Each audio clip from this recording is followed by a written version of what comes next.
And good evening, everybody, and welcome to Going nuCLEar, full-blown coverage of the land, part of Collectin' and Connectin', Good Vibes Community. I am Ethan Greenberg, and alongside of me is a very special guest tonight, the one, the only, Mekka Don. Mekka, thank you so much for being with us here this evening. No problem. Thanks for having me. Yeah, absolutely. This is such a pleasure. If anybody doesn't know who you are, I had the pleasure of talking to you actually over the summer before the football season at Ohio State. We were talking a lot about what you've been doing in your career and where you've come from. And for those who don't know you, I'll just give a brief rundown here. This is a former Ohio State Buckeye football player, attorney, entrepreneur, entertainer, musician, and author. Buckle Up the song last year, the anthem for Ohio State as the Buckeyes rode the wave to the college football playoff championship. A documentary, Buckle Up, the soundtrack of champions, Buckle Up, the playbook, 5 winning plays for go-getters. Last year, before the college football playoff, you predicted the Buckeyes were going to win it.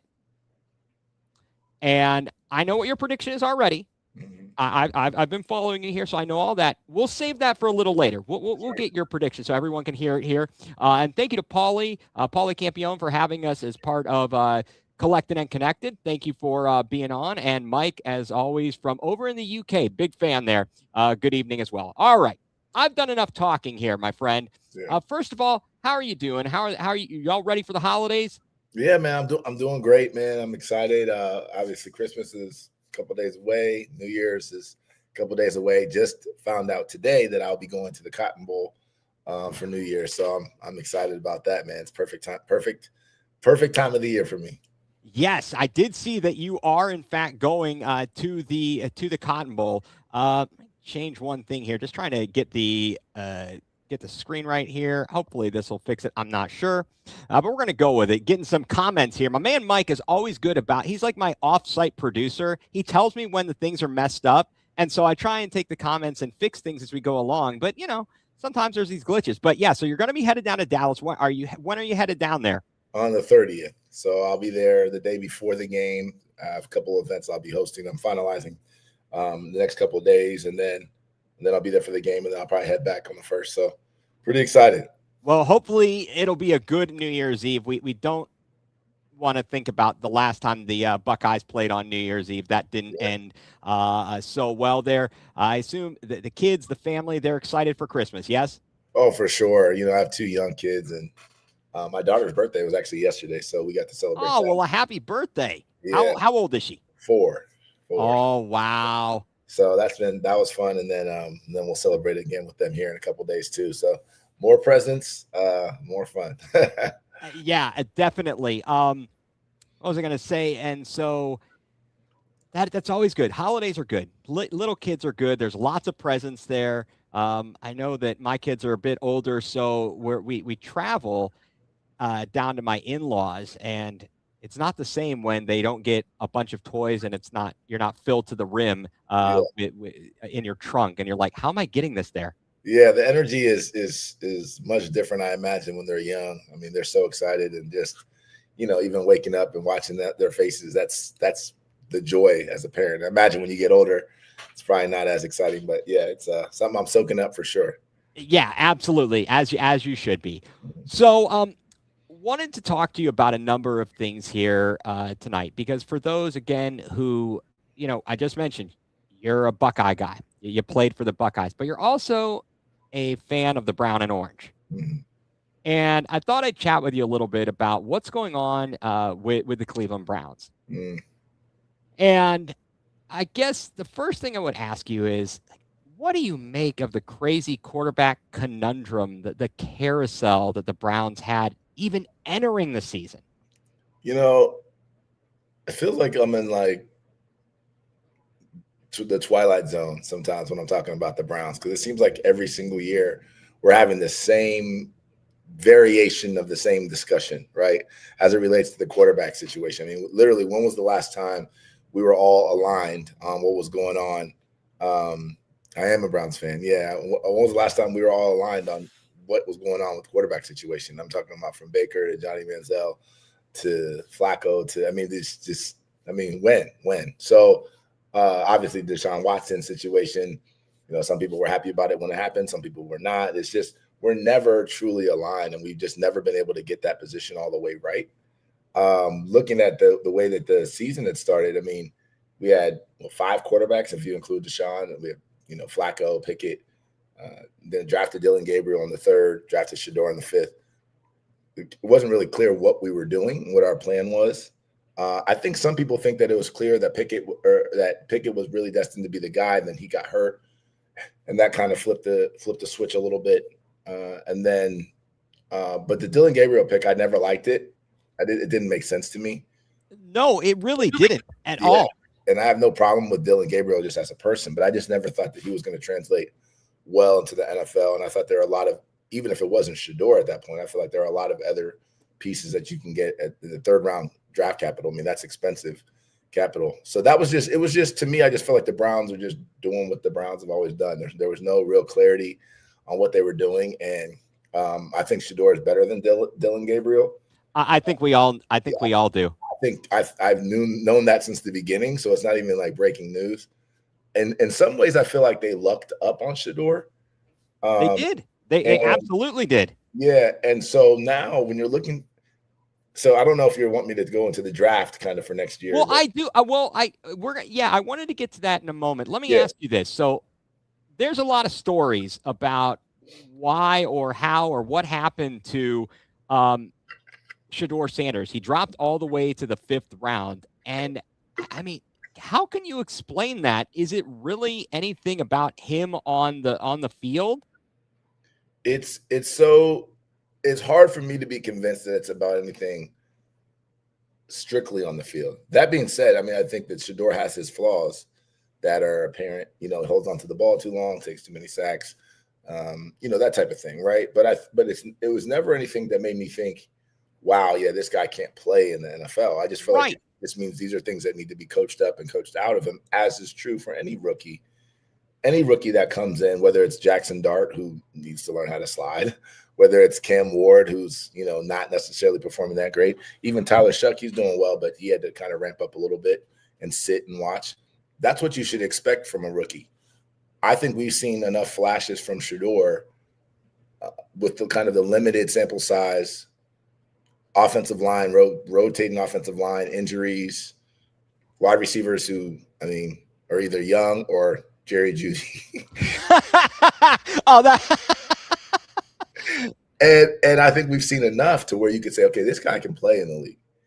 Now, the question, but what it takes, and if you follow football, then you know this, what it takes for someone to be successful at that position is a very, very solid infrastructure.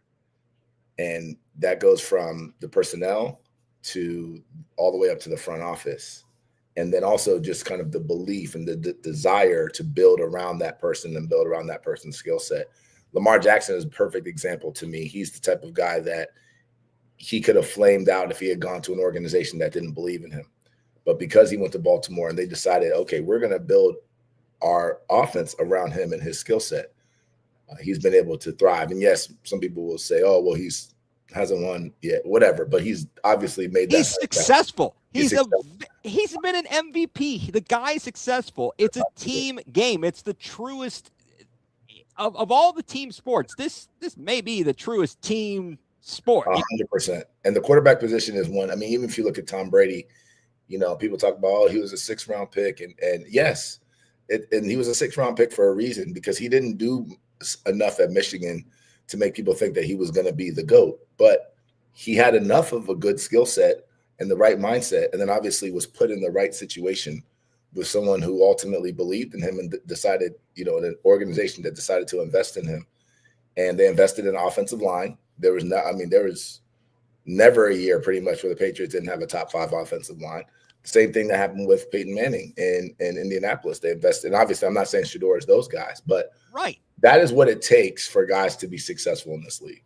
Right. You have to be in the right circumstances. You send a player to the wrong circumstances, and nothing they do is going to be successful. And I think I'll get to that because we're kind of talking about the current quarterback situation and what the Browns might be thinking about doing. And a good point here from Mike. He says, talking about Bryce Young, his first couple of years, a top pick. People were writing him off. 100%. And he gets a different coach, and he looks pretty solid. Yeah. I don't know if he's a Hall of Famer, but he's not a washed up, get out of the league type of guy. The other thing too is that and this is just kind of a function of, I think what's happened in society at large is that people are not taking time. People are so impatient right now with allowing things to develop. You see this even in the music industry. People don't want to invest anymore in talent. They want you to come as a finished product. And that's just very rare, particularly at the quarterback position. People are already saying after a few games whether or not you can play or not play. And it's like, no, that's not. Go look at Peyton Manning's rookie season. Go look at a lot of these guys' rookie season. It's just not. That's not how this game is structured. There's no way you're going to be able to come into not no way, but it's very rare to be able to come into the NFL from college. I don't care what program you were at and be able to just succeed right away. So I think, back to your original question, I don't think the Browns really had a true plan of what they were doing. I don't think they had a real plan for Shador. I don't think they had a plan for Dylan Gabriel, really. I think it was just, they were just picking guys, whoever they thought was best available or whatever it was. They just picking guys and then just try to make it fit later on. And then, so here we are in the situation where I just feel like, and then here we go again. Now we're going to go into draft season and who knows what we're going to do. So right, exactly. So you talk about that, and the front, all the way starting at the front office. So now Paul DePodesta, and we had no idea what he was doing. He's no longer with the organization. He's gone back to baseball. He was the chief strategy officer. He's gone back to the baseball and gone to the Colorado Rockies. So the question now that everyone is asking, and I'll ask you your opinion, Andrew Berry and Kevin Stefanski, do you think one or both of them will be back? And if not, if it's one versus the other, any thoughts on that? I personally think that Andrew Berry is pretty safe at this point. I know this past draft might have saved his rear end, but I'm not so sure that Stefanski is going to be back. I think that I'm pretty much in alignment with you. I think that Andrew Berry is probably safe.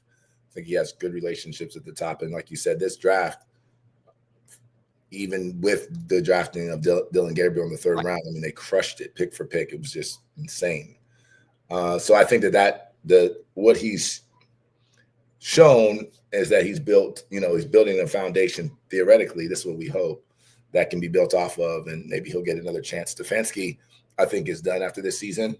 And, some of it's not his fault, but some of it is. And I think at the end of the day, it almost doesn't even matter whether it's his fault or not.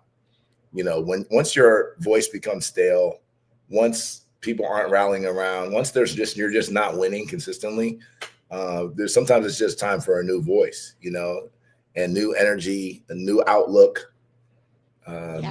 Stefanski is he's not inspiring anymore.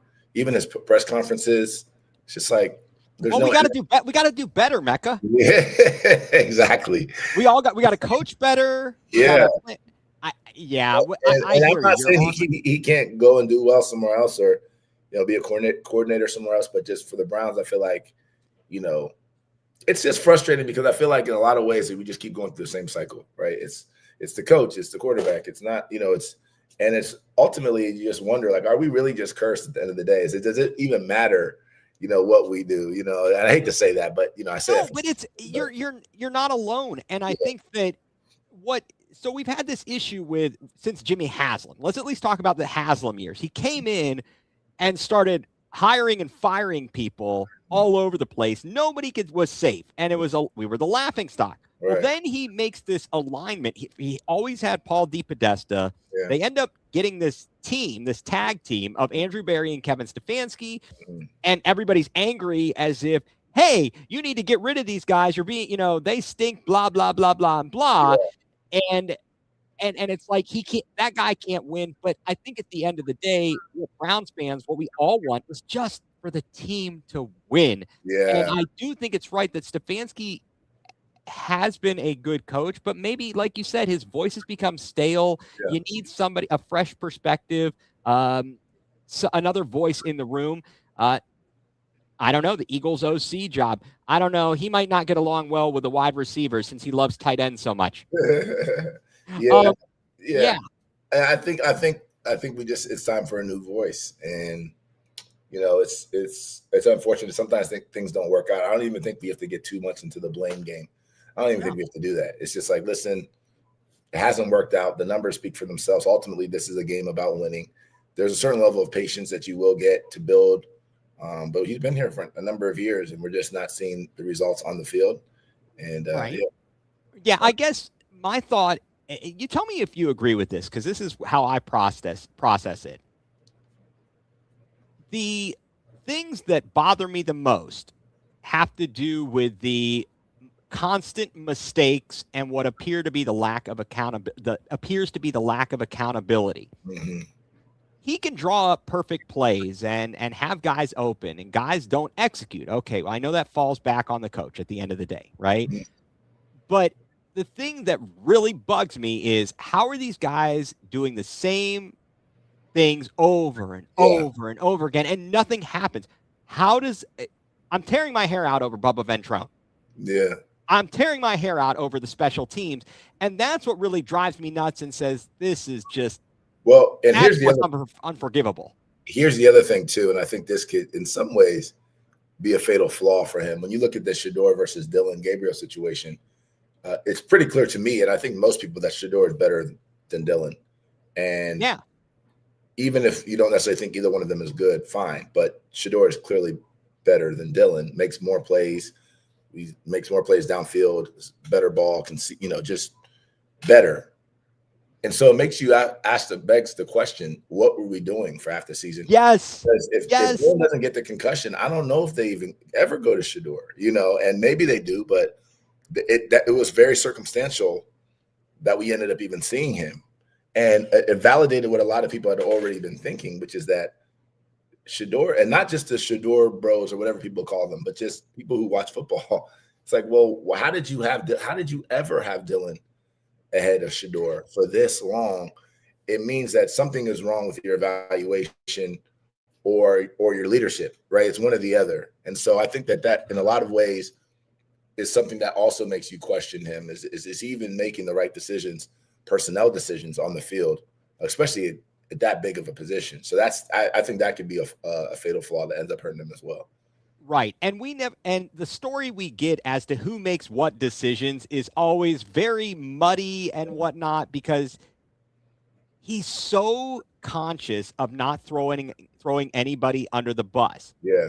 But it really appears, and I think he has said in the past, Andrew Berry sets the roster, I pick who plays. Mm-hmm. And it seems to me all the moves that Andrew Berry made were to set it up where Shedeur Sanders was going to get on the field.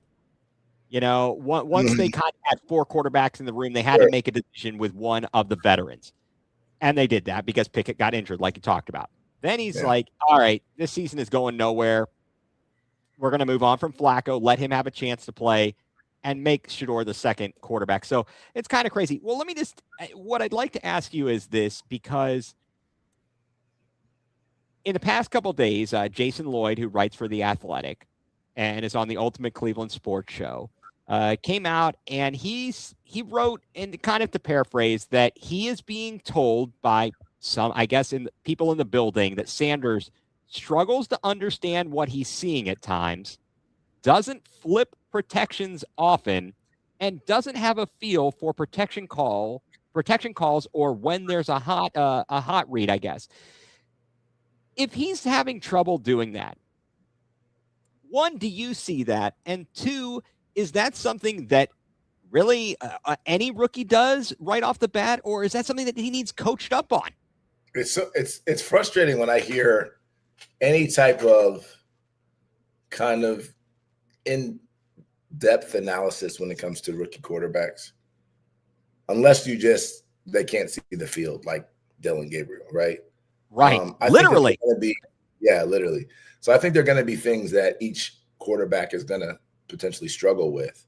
There's a very rare that you're going to get a perfect quarterback that Right. understands all of these things 5 starts into their rookie season.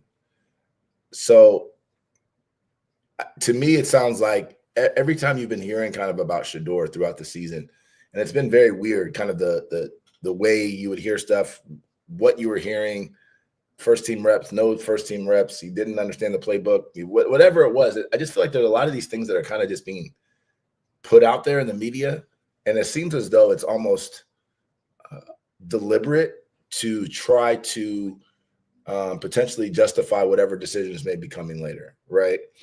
For me, I feel like that those things are normal for a rookie. Now, again, I'm not in the locker room. I'm not in practice. I don't know exactly how he's being evaluated and what level of studying they're doing and so on and so forth, and what they're even measuring some of these things up against. But I watch a lot of rookie quarterbacks, and they struggle with those things. Look at what Phillip Rivers did last night, and it will show you the difference between a veteran quarterback who hasn't even played in 5 years and what they are able to do and understand the game. The game is, there's nothing he hasn't seen, versus someone like, and I'm not saying because Phillip Rivers torched the 49ers defense, and yeah, he threw a pick and stuff like that, but he torched them, and he couldn't move around. Like, it wasn't like the balls were like coming zipping out. It wasn't like he was so mobile. He was changing the protections. He understood everything at the line of scrimmage. That is what veterans are able to do. Rookies should not be expected to do that. There shouldn't even be a conversation really at this stage, 5 starts in or 4 starts in, about whether or not he's able to do those things. It's insulting, actually, in a lot of ways, because that's not what the expectation is. So to me, I feel like and I'm not a conspiracy theorist, but I do feel like there are people within the organization that don't want Shedeur. And so they are leaking different kind of things at times to try to set up, like I said, and justify whatever it is that they're going to do in the future. So that's what it sounds like to me. Does that mean Shedeur doesn't have things to work on? Absolutely not. He has a ton to work on, as he should. He's a rookie. And not only is he a rookie, but he's a 5th round rookie that had to fight his way up to even get the reps that Cam Ward was getting throughout the season, preseason, to fight to get the reps that Jackson Dart had gotten way earlier in the season. These are the things that, people aren't talking about, and these are the people that they're comparing them to. So would you rather have Jackson Dart right now? I mean, would you rather have Cam Ward? Who is the guy, the rookie quarterback? I know Tyler Shuck is playing well, but outside of that, who is the guy that we're seeing that we're saying, oh gosh, this man compared to this rookie, who is it? So it just seems like there's nonsense. Yeah, I think he's doing, quite honestly, in my opinion, I was more excited about his potential, and then from what I've seen, for sure, above and beyond Dylan Gabriel. Oh yeah, I just didn't understand that pick. But when you compare him to the rest of the rookie class, I still think he's doing pretty darn well. And you take into consideration the circumstances. Yes, we've got a banged up offensive line. Mm-hmm. We don't have a legit wide receiver 1. Mm-hmm. We do not have Jamar Chase. We do not have Justin Jefferson out there. Jerry Jeudy has been disappointing, unfortunately. Mm-hmm. And with the blocking up front, not being able to create holes for Judkins, and dang, Winshawn, that just stinks for him going out. But yeah, so keeping all of this in mind, everybody's talking about the upcoming draft. Mm-hmm. If the Browns are at the top of the draft, and the 2 quarterbacks I'm going to bring up are Fernando Mendoza and Dante Moore, because they seem to be the likely top 2 quarterbacks in the draft class at this point, at least. Mm-hmm. Do either of them show things that are make them so far and above and beyond better than Shedeur Sanders that would be worth taking them? From what you've seen, just your opinion. In my opinion, the answer is no. No. That being said, I'm not saying that they won't necessarily, either one of them won't necessarily have a better professional career than Shedeur Sanders. But your question is a nuanced question, and I like the way you asked it, which is, are you seeing enough that makes it so justified that they decide to use that high of a pick, Right? and then versus other areas of need that we clearly also have? And my answer is no. And here's the other thing. The 2027 quarterback class is loaded. I mean, Julian saying Arch. I mean, you got Sellers. You got all kinds of dudes in that class. And so my thinking is, let's give Shedeur a chance in 2027, 2026. Let's try to build a roster with the talent that we need, offensive line, wide receiver. Let's try to actually do that. And let's see what happens. And if Shedeur does not become the guy, and maybe you can take a quarterback late, just, I don't know, or trade for a veteran quarterback, whatever it is. Deshaun will probably be ready. I don't know what's going on with that situation. There's no escaping it, Mekka. Yeah, and if it doesn't work out, then first of all, Shedeur doesn't cost you a lot, and you can 2027 you go and grab one of these guys, and you've already started to build up the other parts of your roster as well, and puts that guy in a better situation. That to me makes the most sense. I feel like it's a pretty easy decision, honestly. Yeah. I think Mendoza, and I think Mike just said this too, Mendoza comes in. You think Mendoza is going to come up and be able to do anything with this team?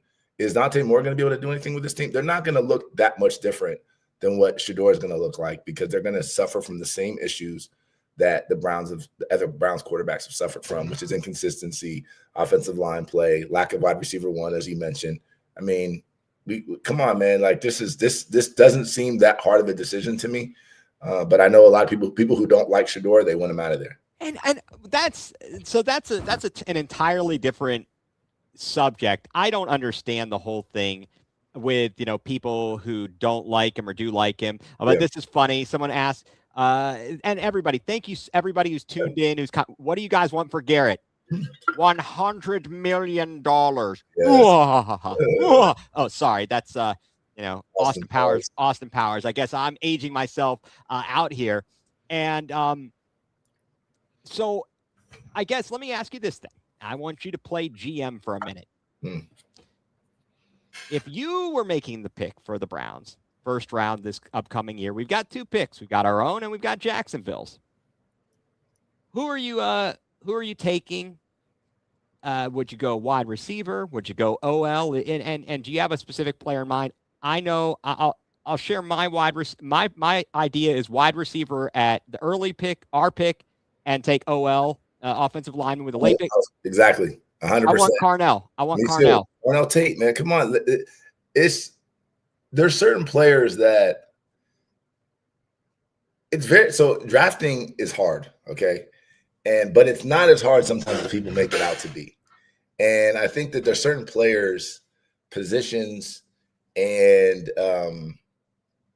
I guess programs that make it kind of easy. Wide receiver from Ohio State. I mean, that has got to be the safest in the last decade, at least. And you can go way further back than that if you want to. But even if you just want to do the last 5, 6, 7 years, that's like almost a can't miss position. I mean, the only time that they miss is when the Browns draft one of them, and it happens to be, unfortunately, Brian Robisky. And I love the dude at Ohio State, but he just wasn't the best of the best. I mean, but you're right. Right now, that is such a great position group and has been for a long time. That seems so logical. It is. And again, it's not even just like, okay, he's an Ohio State wide receiver. It's also just put on the tape. Watch the guy, listen to his teammates, listen to his coaches, watch what he does. It's not just because of Jeremiah Smith. He's doing stuff in double coverage, making unbelievable catches. His route running is elite. It's already NFL ready route running. His understanding of the game, the type of person that he is. It just seems like those are the type of guys you want on your team. It's like a Mekka Ibuka. It was hard, right? Garrett Wilson. These are good, Chris Olave, high character guys who had also amazing amounts of production. And it's no surprise to see them thrive. So I would love to get someone like Carnell Tate, who's a pro. He's already operates like a pro. And then, like you said, with the second pick O lineman, I'm not necessarily sure where we'll be with that now that Jacksonville looks like they're going to win the Super Bowl. Oh my gosh. but, But that points to the idea of you switch a coach, you get a different voice in there, and suddenly, all of a sudden, they're winning. The crazy thing is they made the trade with the Browns to get Travis Hunter, and he really hasn't factored into why they are doing better. Yeah, it's crazy. It's because they got Greg Newsome from us. I think that's what it is. It must be the Greg Newsome vibes. Yeah, for sure. I mean, I don't know, man. It's just, but I think it goes to the point that we were making earlier about just opportunity in the NFL. Trevor Lawrence, even just this season, at times looked like, God, this guy is just a bust. And then sometimes it clicks, man. These guys all of them have a certain level of talent that just, if they're given the right scenario, right circumstances, right coaching, confidence, that they're given confidence, they can succeed. I always tell people that the times that I played the worst growing up in sports is when I was looking over my shoulder every time I made a mistake, thinking that I was going to come out, and that's you can't build somebody's confidence in the league like that. So, yeah, I hear you. Well, that is I love it. That's great insight here talking about the Browns. But you know what? It's time to move on. Let us talk a little bit about the Ohio State Buckeyes and the college football playoff, because that it's more fun, I think, to talk about a winning team than it is to talk about one that is not doing so successful here. When you were on when you were on the podcast this summer, we were talking at that point about, well, what's going to happen? We've got a new offensive coordinator, a new defensive coordinator. Jim Knowles and Chip Kelly leave. They bring in Matt Patricia and Brian Hartline, and seems like it was a pretty good. It worked out pretty well. Yeah. I think it worked out pretty well, especially defensively. And Brian Hartline, well, he is headed down to South Florida to be a head coach down there. And you had said you were hearing this. You've got some listening ears about Hartline and whether or not he would be calling plays and coaching, and he is not going to be calling the plays at the Cotton Bowl when Ohio State takes on Miami. I think I know your answer to this, but do you think this was the best and right decision for Ryan Day to take the play calling duties? 100%. And the reason why is twofold. And Urban Meyer actually talked about this a little bit too, either today or yesterday. But first of all, Ryan Day has a lot of experience as a play caller. So it's not as though he's just taken over because he's just there. He's done it, and he's done it very successfully. And some people think he's been unsuccessful at it at times too, which, I think if you coach long enough, you'll have those stints as well. But he really, really understands the offense and understands what, kind of our personnel and what we need to do. So if we were bringing in a new person at this time, I think that would probably take away from some of the continuity. And he's been involved throughout the season as well. Anyway, it's not like he's just now inserting himself into it. Secondly, I think that Brian Hartline taking that position at University of South Florida and then staying through the playoffs. Initially, I thought, oh, wow, that's noble of him to do that, to stay with his guys and to, finish what he started and all that type of thing. But that, as I started to think about it, I was like, no, that's a big conflict of interest, even just from a timing perspective. And again, this is not taking anything away from Brian Hartline, but just think about it. You had, essentially since the Big Ten championship, I guess the day after, you knew that you could either play Miami or Texas A&M. The amount of film study that goes into that when you know that there are two teams that you actually have to potentially prepare for. You can't wait until after the game to start preparing. You have to prepare for essentially two teams. The amount of time that actually takes to make sure that you're putting together and installing a certain game plan, understanding their personnel for both teams is a lot. And you're talking about a guy who we've seen him on the private jets in South Florida. We've seen him, moving around, and that's what he's supposed to do. He's as Urban Meyer said, he's a head coach of an entirely new program in a different state. Not to mention, trying to get your family set up and giving offers to new kids and getting ready for the portal that opens up. Yeah. And then offering Jeremiah Smith's brother, who's an Ohio State commit, I thought that was a mistake timing wise for him. And just because for people who were rooting for him, I think that put a bad taste in a lot of people's mouth. So I think that at the end of the day, it really just comes down to just all hands need to be on deck. You're trying to go win a championship. This is not the time to be playing around and trying to figure out who's committed, who's devoting the time and who's not. So yeah, obviously to me, I think it was the right decision, and hopefully it ends up working in our favor. Yeah, is it gonna? Do you think it will change much in terms of the operations and the overall game function for the offense specifically? Having Ryan Day now have to go back to doing the play calling. Not so much, because I know that he's been involved throughout the year as Okay. well. So I'm just not sure to what extent. But and even now he's still saying it's still going to be a group effort, and so who knows what that ultimately means. But I think that this is the best way that we'll have a certain level of continuity, and I don't see that it will change a ton. Okay, and I know that this is a big issue, so I don't want to make this like a huge thing, but we're talking about Brian Hartline. We're talking about the timeline of recruiting and when the college football season ends. And you've got the situation down at LSU or Ole Miss and LSU with Lane Kiffin. He's not coaching his team in the playoffs because he was offered and then accepted a job at LSU. Yeah.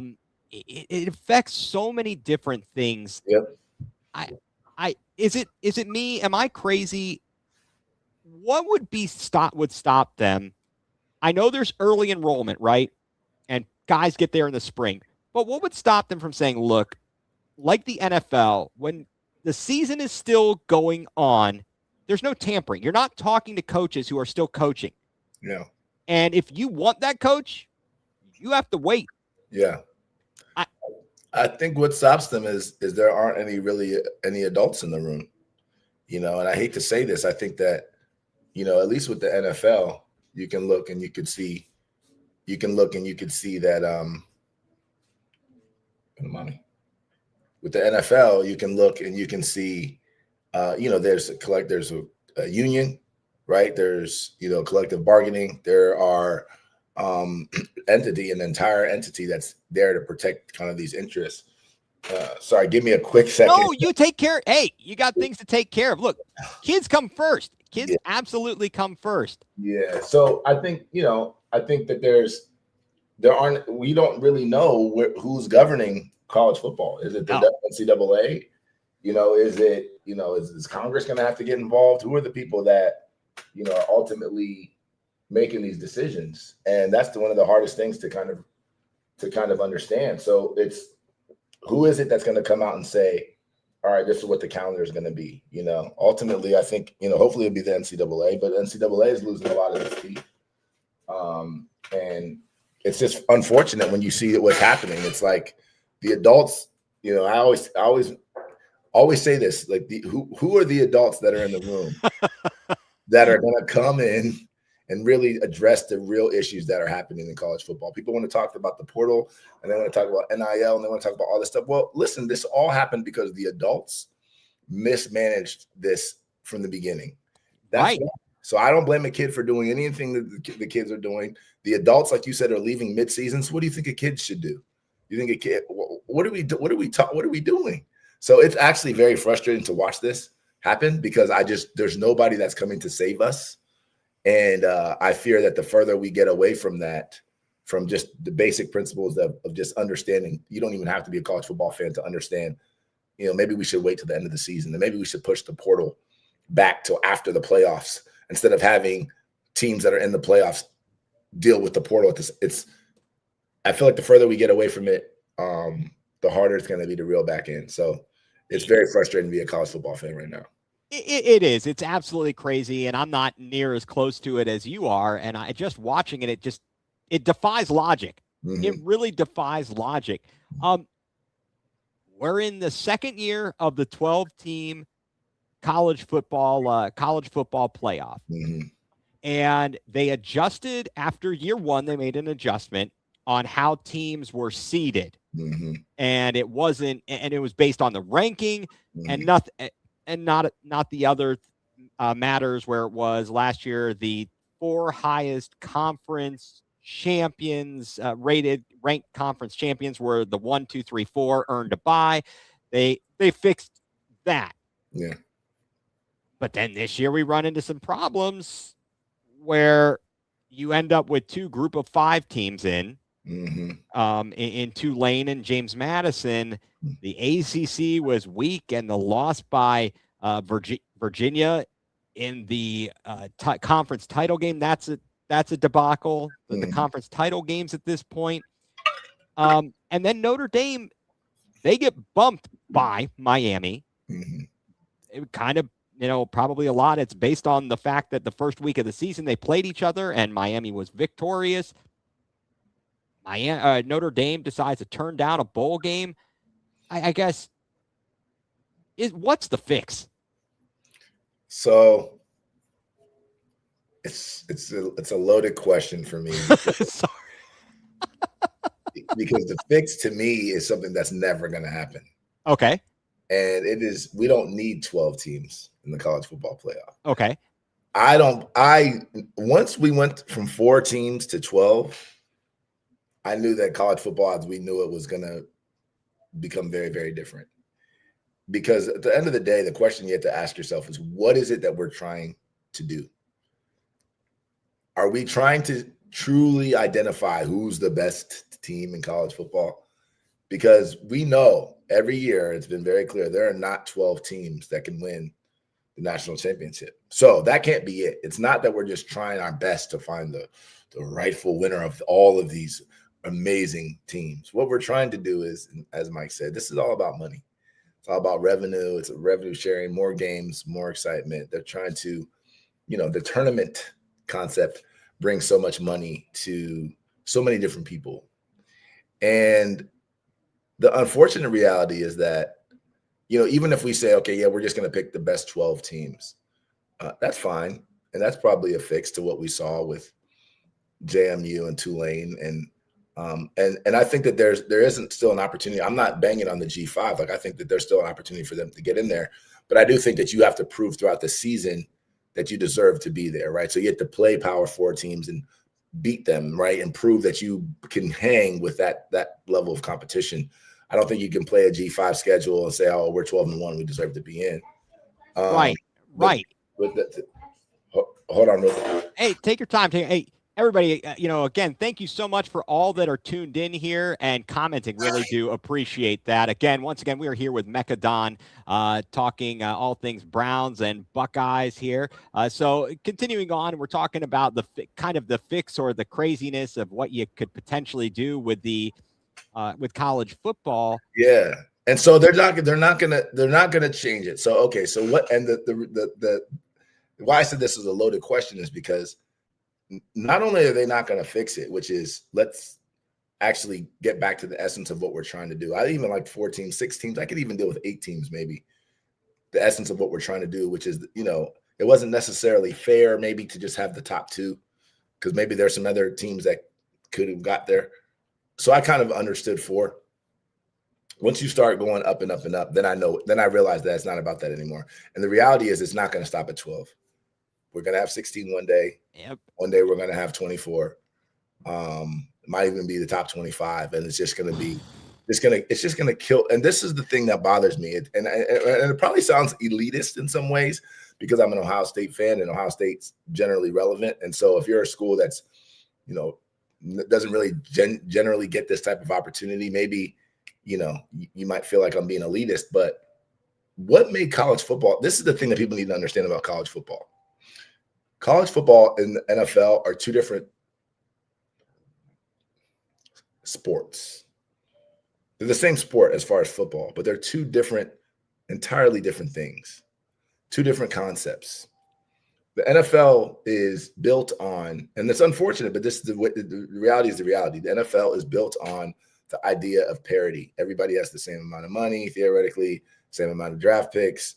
It's designed for everybody to kind of go 9-8, 8-8. That's kind of what it's designed. And then, other teams are going to figure it out. They're going to make better trades. They're going to make better draft picks. They're going to develop better. They're going to figure it out. And when you have that level of parity, you are going to have teams that win the division at 10-7, 11-6. They can lose 6, 7 games and still make the playoffs and still be worthy of that, because that's the best of the best playing in a theoretically parity-driven circumstance. the college football is not built that way. And although there are maybe goals or hopes for it to be built that way, it's just not built that way. And part of what makes college football so amazing, what it's made it amazing to me and historically, first of all, is the rivalries, the pins and needles that you would sit on during the regular season games. Oh my gosh, if we lose this game, we may not ... right? Now you're putting yourself in a situation where in college football you can lose 3, 4, especially when they start to expand. So what are we now? We're trying to turn this thing into something that it's not. Now it takes away the pageantry. It takes away the like I said, the pins and needles, the margin of error. It takes away the meaning of rivalry games. It takes away the meaning of conference championships. It takes away everything that has made college football special, and has now dumped it into March Madness type of concept. Right. And that's not what college football is. No, the drop off in basketball versus the drop off in football is much bigger, much more dramatic. And I guess I had thought about this, and I think when you were on TikTok Live, I said, what about a college super league? You know, like literally you have maybe 20 teams or what a setup in an NFL model. Because the other problem I see is, so you have Steve Sarkisian complaining about, well, we're not going to schedule tough games. Yeah. And I'm like, no, that's not the point. I want the best teams to play the best teams. I don't want them worried about, if I lose this one game, I'm done. I'm done. I like that idea, but like, go after it. Go full bore. Don't schedule. I love that teams like in the MAC get money for going down to Ohio State and taking a BTA there. Right. But, it's something that I could say, hey, well, look, let's have the best of the best play, and they're in a league, and we're not, and it's separate and apart from the other sports in college, but that's just a random out there thought. So there's another component to this, which is going to fall on a lot of deaf ears because of NIL. But the other thing that people have to realize is that, yes, there are guys being paid, but there's still no structure to how that's happening. There's nobody bargaining for them. There's no collective bargaining. There's none of that. So, and then even on specific teams, there's not a lot of parity even within the team in terms of what guys are making. That's true in the NFL as well. But now you're asking these guys to go from 12 games to 16? Right. That's a big jump. You're asking them, and you're not sharing. Well, as far as I know, there's no clear idea of how the revenue is going to be. So you're asking them to essentially become professionals, which I think they've been indefinitely for a long period of time, just not compensated as such, with no real structure, no union, nobody that's actually protecting their interests. But you're going to keep expanding and keep asking more and more of them. And the reality is, the other thing you have to remember is the safety and the danger. These kids are 18, 19. You obviously have some older guys than that, but putting them through that grueling schedule in a sport like football, I don't know, man. It feels wrong to me. In basketball, it's different. Basketball is definitely a physical sport. Guys, they can play 30 games in college basketball and March Madness, and but it's not the same as football. Every time that they step on that field in football, they're risking, definitely. Well, I know we're trying to keep this to, tight and keep it to an hour. So, I want to move forward a little bit here. Yeah. We had drama on National Signing Day with Legend Bay. But now he's saying he's going to Ohio State. Apparently his mother wouldn't sign the papers. He then says he's going to Tennessee, and then he uncommits and recommits to Ohio State. So that's crazy, right? Crazy. Is that just a bad, crazy situation? Yeah, I look at it and I just, I think that everything that I feel like I'm seeing right now in college football is a function of, or in some ways related to just the broader issues in society, right? You have where there's money, there's going to be opportunity, and where there's opportunity, sometimes there's going to be greed. And I don't know all the ins and outs, so I'm not, I don't want to speak specifically on that, but you imagine that in a scenario like that, people are figuring out whatever way they can to get to you, whether it's through your parents or your friend or your sibling or whoever. And people are probably making deals or trying to make deals and with parents and other people to try to influence their kid to make a certain decision. And a lot of times the kids probably end up being aligned, or at least maybe behind the scenes being forced to do something that we don't even necessarily know, so we don't hear about it. But this is the one that happened to play out in public. And so it was crazy to see how public this situation became. Very glad for him, though, that he ultimately has signed officially with Ohio State now. And I don't think that's the end of his troubles necessarily in his personal life with his family, but at least from what he, feel like he wants to do for his next step, I'm happy that that's worked out. Right. So we could spend an entire hour talking about Michigan and what's going on there, but let's skip ahead because I do want to talk about what's really what's up next here. Ohio State and Miami at the Cotton Bowl in the college football playoff quarterfinal. Miami gets over Texas A&M on in a struggle there. I don't know. How much did the win, do you think, did that play into the offense? I know it reaped havoc on the kicking game, but both teams were anemic. Yeah, I think that I think it's funny when you see scores like that. Sometimes you tend to just think, oh, it was a bad game, or these teams suck or whatever. And I don't look at it that way. I feel like it was just good defenses and just offenses that have struggled at different points in time throughout the year. I think that that's kind of the game. The game kind of made sense to me. Okay. I look at, so I'll stop there because I just want to make sure I answer that specific question. But it made sense to me. I feel like they're two defenses that were tough and couldn't really find their way offensively. There's probably some wind issues, and some games just play out like that. You look at Ohio State and Indiana, same thing. I think the defense is kind of dominated. It was right. A low scoring game.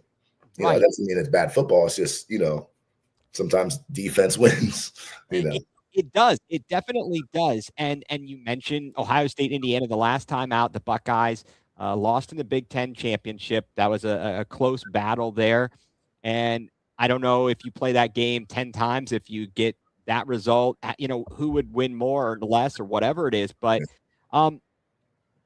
as you look at this matchup with Miami, are there any things that have you concerned as an Ohio State fan, or which team has which advantages here? And just wanted to also ask, I see that Tegra Shabola, the starting right guard, he's injured and will be out, if I'm reading that correctly. Yep. And Gabe Van Sickle, who replaced him in the Big Ten championship game, is going to be called upon, as well as Joshua Padilla. Just kind of putting that out there. But strengths, weaknesses, what do you see out of this matchup here? Well, I tweeted a couple of days ago that this game is not going to be a blowout. And I think that there are some Ohio State fans that really believe it's going to be. I've seen scores like 37-10 and stuff like that. There's no real basis to me for that belief, particularly because I think Miami's defensive line poses a lot of issues for Ohio State. I think that the game planning is going to have to be very, very on point. And then in-game adjustments as well, because Miami's defensive line, they're fast, they're athletic, they're vicious. And so I think we're going to have to be able to run the ball effectively well, Ohio State, and, play action. We're going to definitely have to use that to our advantage as well. I don't think that Julian Sand is going to be able to sit back there and 7-step drops and have enough time to make plays with Jeremiah Smith sprinting down the field. So I think it's going to be a tougher game on that side of the ball than people think. That being said, I do think that if Ryan Day kind of becomes the kind of quote unquote killer Ryan Day, right, and really lets it hang out, I think that Ohio State can have success against them. I mean, we've seen other teams have success against Miami, but they're a very tough defense. The flip side of the ball, I think Ohio State's defense is going to pose a lot of problems for them as well. I like their running back, Mark Fletcher, but I do think we'll be able to put Carson Beck in a couple of uncomfortable situations and potentially turn him over. I think that could be probably part of the difference in this game. Miami boys, they're jacked up, man. They want to play against Ohio State so badly for so many reasons. Historically, the Jeremiah Smith thing, yes, the fans are talking crazy. They really think Ohio State's overrated. They really believe that they've done something now that they've beaten Texas A&M. So that's kind of funny. But I do think that this game will probably be closer, at least early on, first three quarters or so, than some of the people, bookmakers or whatever think. But I do think Ohio State has the edge, and ultimately I think they have a better offense, and I think just as good of a defense, if not better. So I think edge Ohio State. Okay, yeah, that's very fair there. I mean, obviously, Reuben Bain Jr. is going to pose some problems. I know Malachi Tony, he is a heck of a speedster. Heck of a speedster. Talent all over the field, but sometimes, talent isn't always enough. That's why it's called, like you mentioned earlier, in another context, it's a team game. So you got to put it all together. Okay, gotcha. So you think Ohio State pulls this one out? Now, again, I led off at the beginning and talked about the overall college football playoff. Well, actually, let me ask you this, or let me get quick picks here. Oregon, Texas Tech in the Orange Bowl. Who you got? Oregon. Okay. Alabama, Indiana in the Rose Bowl. Indiana. All right. Ole Miss, Georgia. Who we play? If Ohio State, if you predicted them to win, who will we play in the semifinals? Georgia. Okay. Then you're down at, so then you're talking about Oregon, Indiana in one semifinal. Oregon, Indiana. Who you got? Oregon. They're going to get the rematch. They're going to get revenge on Indiana. Yep. And then Georgia takes on Ohio State. Ohio State. All right. Final game, Ohio State and Oregon for the national championship. Who you got and your score? Oregon will lose to the Buckeyes. Ohio State wins that game 27-21. I think it'll be a close game, an exciting game. I think Ohio State pulls it out. I love it. I do love it, and I am hoping that your prognostication comes to fruition once again. We have covered an awful lot here, and I just want to, again, thank you for being with us. And I also wanted to, again, just give you an opportunity, let everybody know, again, kind of what you've got going on. Like, what kind of projects are you working on? You said you've got some events planned down in Dallas. What's happening? Please take the floor and let everybody know all about that. Thank you. Well, first, make sure you grab my book, Buckle Up the Playbook, 5 Winning Plays for Go-Getters. That's on Amazon and also on my website, shop.mekkadonmusic.com. That book is actually, if you're looking, it's right here. And it is a fantastic read, guys. I read it this summer. I wrote up a plan. It's fantastic. It is, everything is attainable and simple, and you look at it, it all makes sense. So yes, I can personally vouch for Mekka about his book. Thank you. I appreciate that. And definitely check out the documentary that we did on last season, championship season, and my life, and the Buckle Up movement that I created at Ohio State. That's on my YouTube. It's called Buckle Up, the Soundtrack of Champions. So you can check that out on my YouTube, Mekka Don Music. I will be in Dallas, so if you guys are out there, make sure you holler at me. I have a couple different events that I'll be hosting on the 30th and on the 31st. So follow my social media for updates on that. I also have a project I'm working on for 2026, but I can't mention it yet. But it will be something that I'll definitely let you guys know. So make sure you're following me on all social media. It's at Mekka Don Music, MEKKADON Music. That's all my social media. So I appreciate it, man. And this has been great. Thank you.